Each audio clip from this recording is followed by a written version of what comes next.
Subscribe now and press the bell icon. Never miss an update. नमस्कार मित्रों, स्वागत करता हूं सभी का इस YouTube चैनल पर। साथियों, EVS का ये टेस्ट है और ये EVS का सेकंड टेस्ट है मित्रों। 60 प्रश्न लिए गए हैं, 60।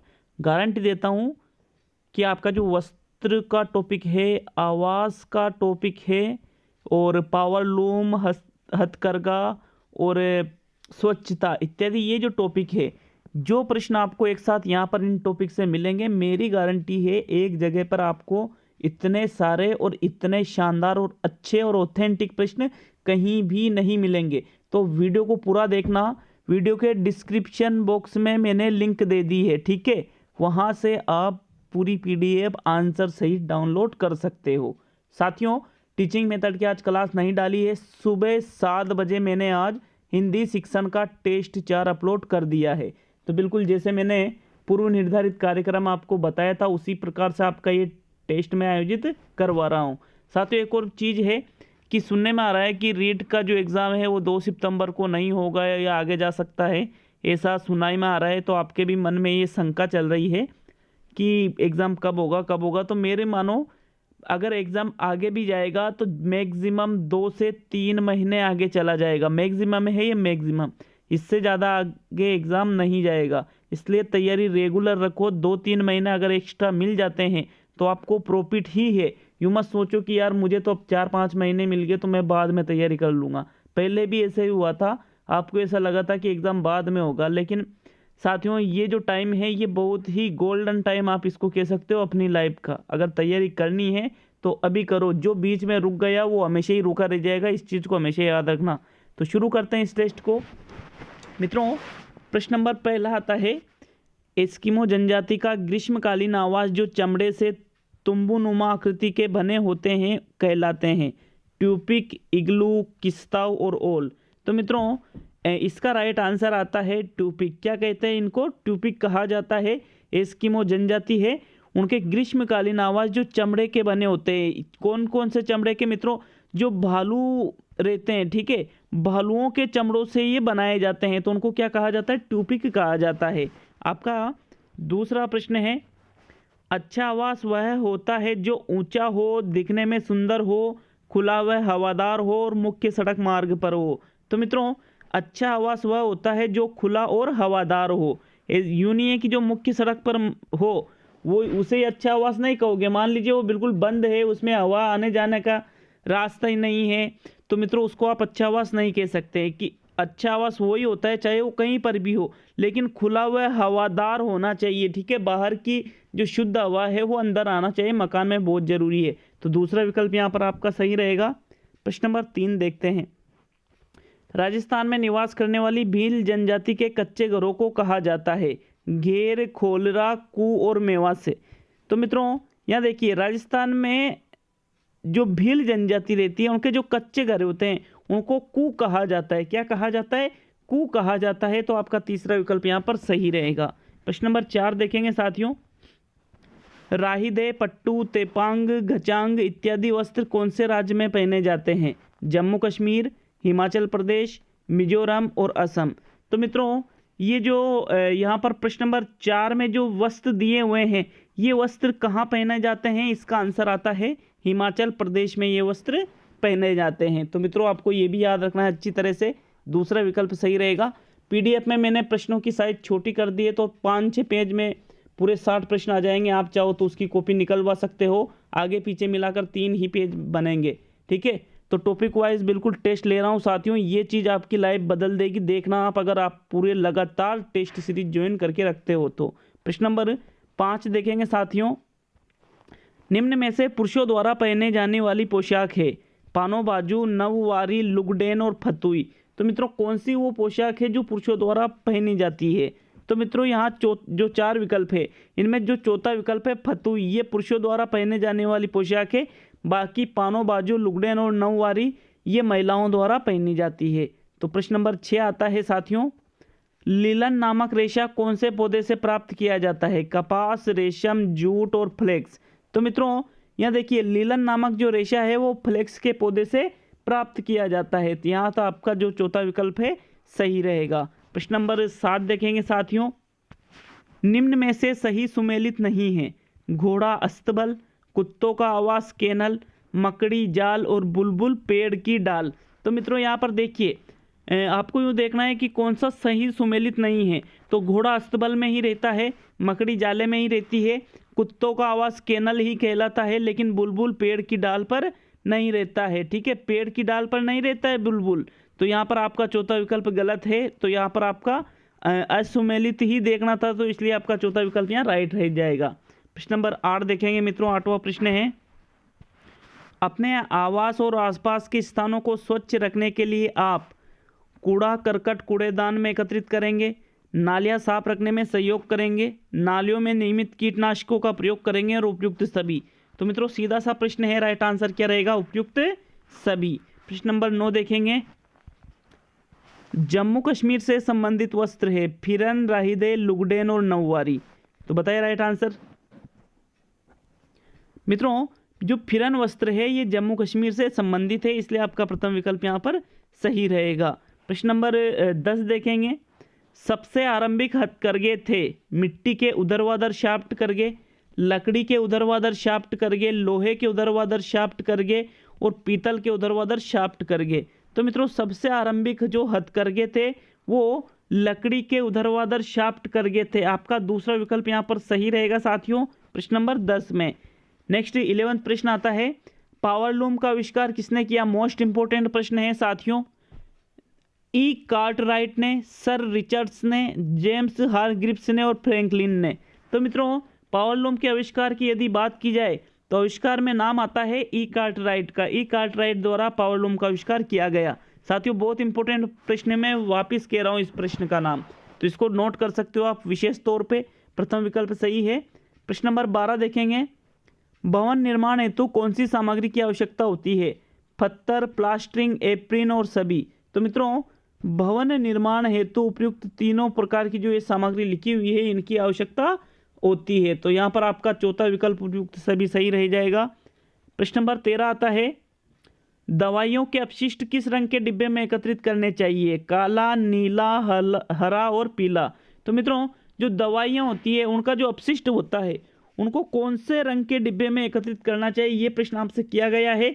तो यहाँ पर उनको काले रंग के डिब्बे में एकत्रित करना चाहिए। प्रथम विकल्प सही है साथियों। प्रश्न नंबर 14 देखेंगे, निम्न में से असत्य कथन है। ऊनी वस्त्रों को समतल सतह या चारपाई पर सुखाना चाहिए। ऊनी वस्त्रों की शुष्क धुलाई करते समय डीजल का प्रयोग किया जाता है। ऊनी वस्त्र के धुलने पर सिकुड़ने या फैलने की संभावना कम रहती है। ऊनी वस्त्र गर्मी के मौसम में नहीं पहने जाते हैं। तो मित्रों राइट आंसर बताइए कि यहाँ पर कौन सा कथन असत्य है। तो असत्य कथन की बात करें तो जो दूसरा कथन है ऊनी वस्त्रों की शुष्क धुलाई करते समय डीजल का प्रयोग किया जाता है, ये कथन असत्य है क्योंकि डीजल का प्रयोग नहीं किया जाता है। साथियों यहाँ पर प्रथम, तृतीय और चतुर्थ जो विकल्प है ये बिल्कुल सत्य है और आपको असत्य देखना था तो दूसरा विकल्प यहाँ आपका सही हो जाएगा। प्रश्न नंबर 15 देखेंगे, वस्त्रों को सुरक्षित रखने के लिए किस वृक्ष की पत्तियां सुखाकर बक्से में नीचे रख दी जाती है? अशोक, पीपल, नीम और शीशम। तो मित्रों देखिए जो नीम की पत्तियां हैं उनको यदि सुखाकर जहां आपके वस्त्र रखे होते हैं वहां उनके नीचे रख दी जाती है तो वहां पर आपके जो वस्त्र है उनमें कीड़े लगने की संभावना बहुत कम या फिर उनको खराब होने की संभावना बहुत कम हो जाती है। तो साथियों तीसरा विकल्प सही है प्रश्न नंबर 15 में।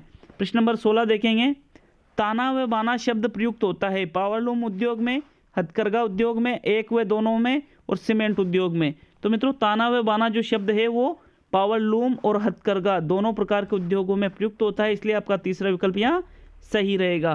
प्रश्न नंबर 17 देखेंगे, टुंड्रा प्रदेश के निवासियों के आवास कहलाते हैं घर, क्राल, इग्लू और ट्यूपिक।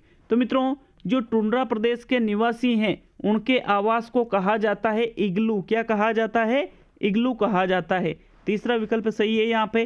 प्रश्न नंबर 18 देखते हैं, रेशम का कीड़ा किस वृक्ष पर पाया जाता है? शहतूत, आम, फ्लेक्स और बेर।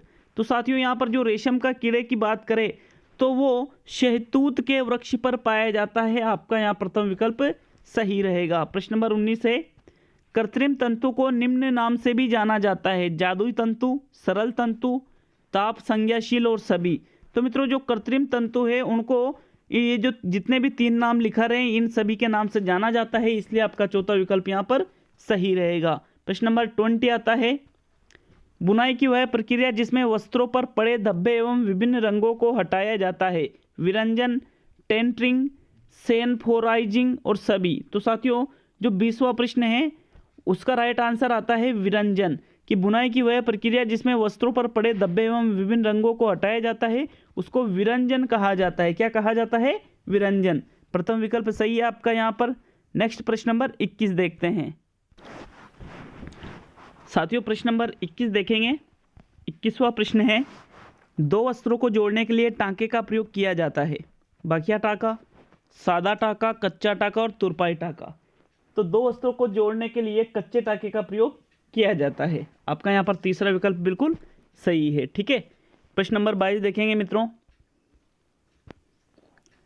कृत्रिम रेशों से तैयार वस्त्र की विशेषता है नहीं सिकुड़ना, जल्दी सूखना, कीड़ा नहीं लगना और उपयुक्त सभी। तो जो वस्त्र कृत्रिम रेशों से तैयार किए जाते हैं उनकी ये तीनों विशेषता होती है, तो आपका चौथा विकल्प यहाँ पर बिल्कुल सही रहेगा। प्रश्न नंबर 23 देखेंगे। नायलॉन का आविष्कार किसने किया? मेल्विन केल्विन, वोलेस केराथर्स व ड्यूपॉन्ट, रॉबिन हिल और पीटर मिशेल।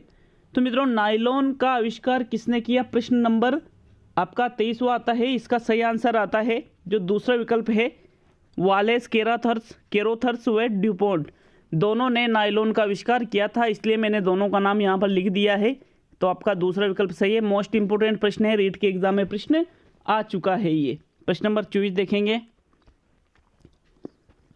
कौन सा सुमेलित नहीं है? फिरन जम्मू कश्मीर, पानो बाजू पश्चिम बंगाल, राहिदे हिमाचल प्रदेश और फुलकारी पंजाब। तो मित्रों देखिए फिरन जम्मू कश्मीर में ही होता है, राहिदे हिमाचल प्रदेश का है, फुलकारी पंजाब का है, लेकिन पानो बाजू गोवा का है, पश्चिम बंगाल का नहीं है। तो यहाँ ये सही सुमेलित नहीं है, मतलब आपका दूसरा विकल्प सही है प्रश्न नंबर 24 में। प्रश्न नंबर 25 देखेंगे। कश्मीरी चोगा कहलाता है फिरन, अंगरखी, भुगतारी और अचकन। तो कश्मीरी चोगा कहलाता है, क्या कहलाता है? फिरन कहलाता है। आपका यहाँ पर प्रथम विकल्प सही है, याद रखना है, मोस्ट इंपोर्टेंट प्रश्न है मित्रों ये भी। प्रश्न नंबर 25 में प्रथम विकल्प क्या कहते हैं? कश्मीरी चोगा को फिरन कहते हैं। प्रश्न नंबर 26 देखेंगे। कुत्ता मछली का आवास है नदी, तालाब, झील और समुद्र। तो मित्रों कुत्ता मछली का आवास होता है समुद्र। क्या होता है? समुद्र। तालाब, नदी, झील ये नहीं होता है बल्कि समुद्र होता है। तो आपका यहाँ पर चौथा विकल्प सही है प्रश्न नंबर 26 में। प्रश्न नंबर 27 देखेंगे साथियों। ऊन प्राप्त होती है किस से? ये चयन करना आपको, सोचना है थोड़ा सा यहाँ। भेड़, ऊँट एवं याक के बालों से, भेड़, शेर एवं ऊँट के बालों से, ऊँट हाथी व खरगोश के बालों से और गाय, बकरी व भेड़ के बालों से। तो ऊँट यहाँ पे ऊन किस से प्राप्त होती है ये देखना है आपको। तो यहाँ पर आपका 27वें प्रश्न में जो प्रथम विकल्प है वो बिल्कुल सही है। भेड़ से, ऊँट से और याक के बालों से ऊन प्राप्त होती है। शेर से ऊन प्राप्त नहीं होती है, खरगोश से ऊन प्राप्त नहीं होती है, बकरी से और गाय से ऊन प्राप्त नहीं होती है। मित्रों बकरियों की अलग अलग किस्में हो सकती है, बकरियों से भी हालांकि ऊन प्राप्त नहीं होती है। तो आपका यहाँ पर प्रथम विकल्प सही रहेगा। प्रश्न नंबर 28 देखेंगे। बंदर, शेर व चूहे के घर क्रमशः है घोंसला, पेड़ एवं गुफा, गुफा बिल एवं पेड़, पेड़ गुफा एवं बिल, बिल पेड़ एवं गुफा। तो बंदर का, शेर का और चूहे का क्रमशः घर देखना है आपको प्रश्न नंबर 28 में। तो मित्रों आपका जो तीसरा विकल्प है पेड़, गुफा एवं बिल, ये सही आंसर है। बंदर पेड़ पर रहता है, शेर गुफा में रहता है और चूहा बिल में रहता है, इसलिए आपका तीसरा विकल्प यहाँ सही रहेगा।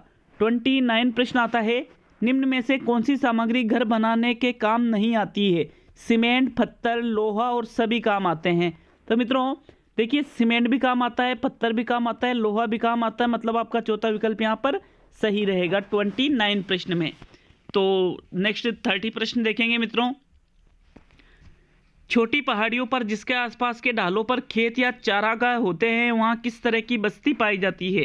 तो साथियों जो 30वां प्रश्न है इसमें जो दूसरा विकल्प है परिक्षिप्त, ये बिल्कुल सही आंसर है कि जो छोटी पहाड़ियाँ होती है और उसके आसपास जो ढालों पर खेत और चारागाह होते हैं वहाँ पर परिक्षिप्त या एकांगी नहीं, एकांगी है ना, एकांगी भी इनको कहा जाता है। परिक्षिप्त जो बस्तियां हैं इनको एकांगी के नाम से भी जानते हैं। तो दूसरा विकल्प सही है 30वें प्रश्न में।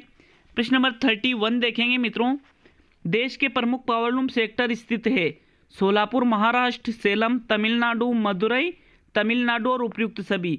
तो मित्रों देश के प्रमुख पावरलूम सेक्टर की यदि बात करें तो सभी जगह पावरलूम सेक्टर स्थित है, मतलब आपका चौथा विकल्प यहाँ सही रहेगा।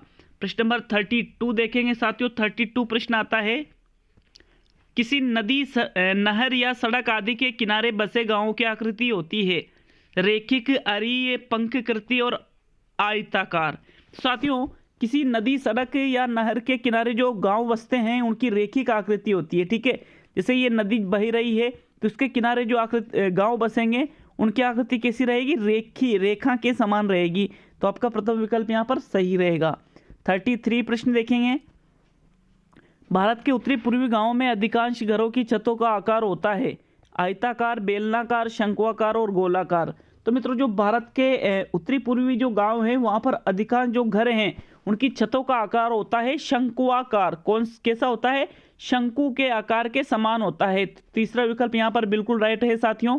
प्रश्न नंबर 34 देखेंगे, उन्हीं वस्त्रों को कीड़े आदि से बचाने के लिए निम्न में से उपयोगी है नमक, नींबू, कुनैन और नेपथलीन। तो मित्रों नेपथलीन की जो गोलियां होती है वो उन्हीं वस्त्रों को कीड़े आदि से बचाने के लिए बहुत ही कारगर सिद्ध है। तो यहाँ पर आपका चौथा विकल्प सही रहेगा। प्रश्न नंबर 35 देखते हैं, हथकरघा व पावरलूम के वस्त्रों का निर्माण होता है रेशम से, नायलॉन से, कपास से और उपयुक्त सभी से।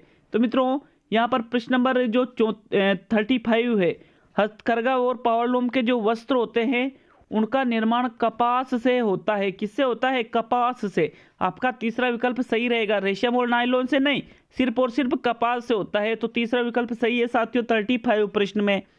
प्रश्न नंबर 36 देखते हैं, राजस्थान में सूती वस्त्र का मुख्य केंद्र स्थित है जयपुर, भीलवाड़ा, नागौर और जोधपुर।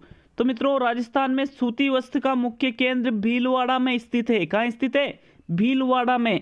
यहाँ पर देखिए सबसे ज्यादा वस्त्रों की नगरी भी इसको कहा जाता है। तो मित्रों यहाँ आपका दूसरा विकल्प सही रहेगा प्रश्न नंबर 36 में। 37 प्रश्न देखेंगे, जब सड़कें परस्पर समकोण पर काटती हो तो इस प्रकार बनी बस्तियों के आकार होगा शतरंजी, रेखिक, अरेखीय और पंखाकृति। तो साथियों 37 प्रश्न में राइट आंसर रहेगा शतरंजी, शतरंज के समान। कि जब सड़कें परस्पर समकोण पर काट रही हो तो इस प्रकार जो बस्तियां बनती है उनका आकार कैसा होता है? शतरंजी होता है साथियों। जैसे यहाँ इधर मकान बन रहे, यहाँ बन रहे, बीच में से सड़कें गुजर रही है, तो शतरंज के समान इन बस्तियों का आकार होता है। इसलिए आपका प्रथम विकल्प सही रहेगा। प्रश्न नंबर 38 देखेंगे, उन्हीं वस्त्रों की उचित देखभाल में शामिल है उन्हें धोकर रखना चाहिए, उन्हें वर्ष में 1-2 बार धूप में अवश्य डालना चाहिए, उनके बीच में नेपथलीन की गोलियां रखनी चाहिए और सभी। तो मित्रों राइट आंसर है उपयुक्त सभी। ये जितने भी कार्य है ये उन्हीं वस्त्रों की उचित देखभाल में शामिल होते हैं। प्रश्न नंबर 39 देखेंगे, भारत में अधिकांश आवास किस आकृति में पाए जाते हैं?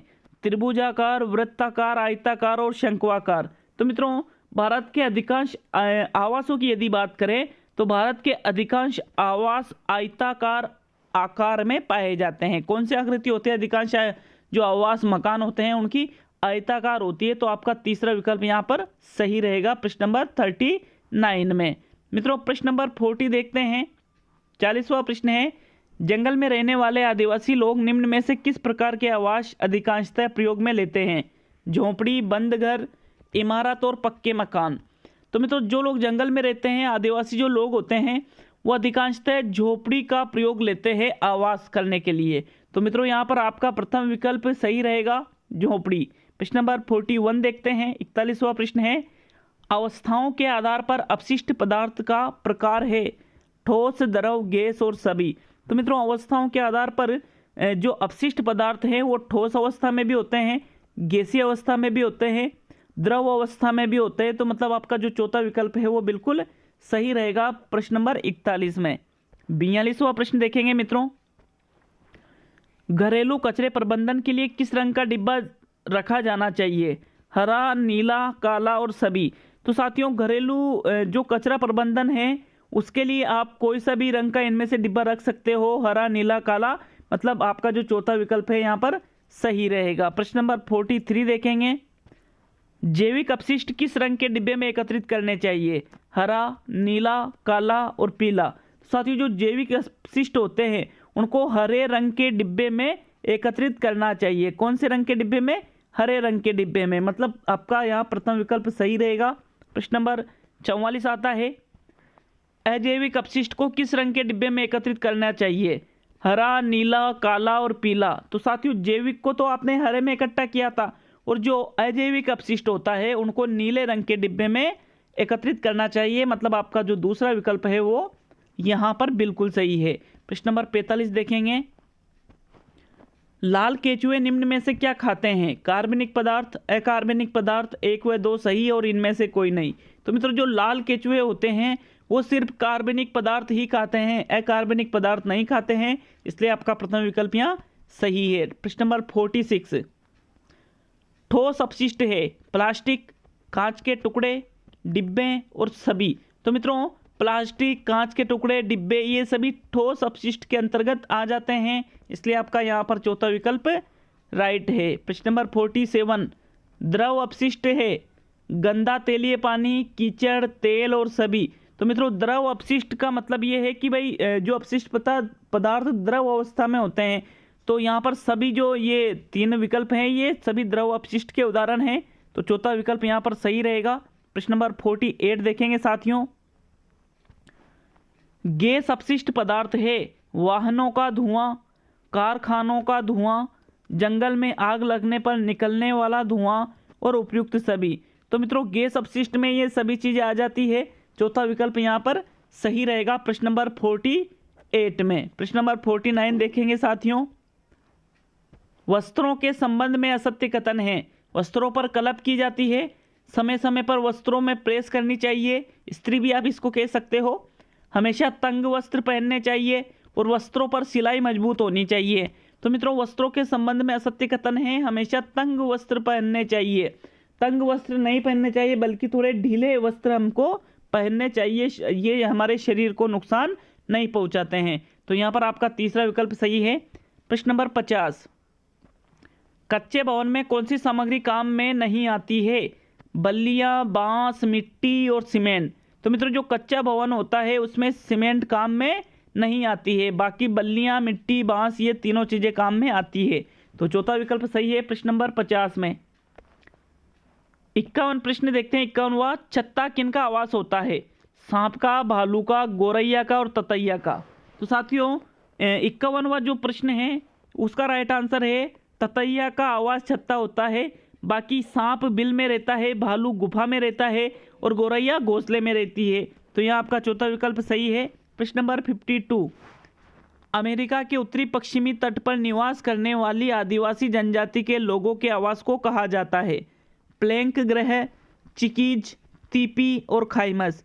तो मित्रों जो अमेरिका के उत्तरी पश्चिमी तट पर निवास करने वाले आदिवासी जनजाति के लोग हैं उनके आवास को प्लैंक ग्रह कहते हैं। क्या कहते हैं?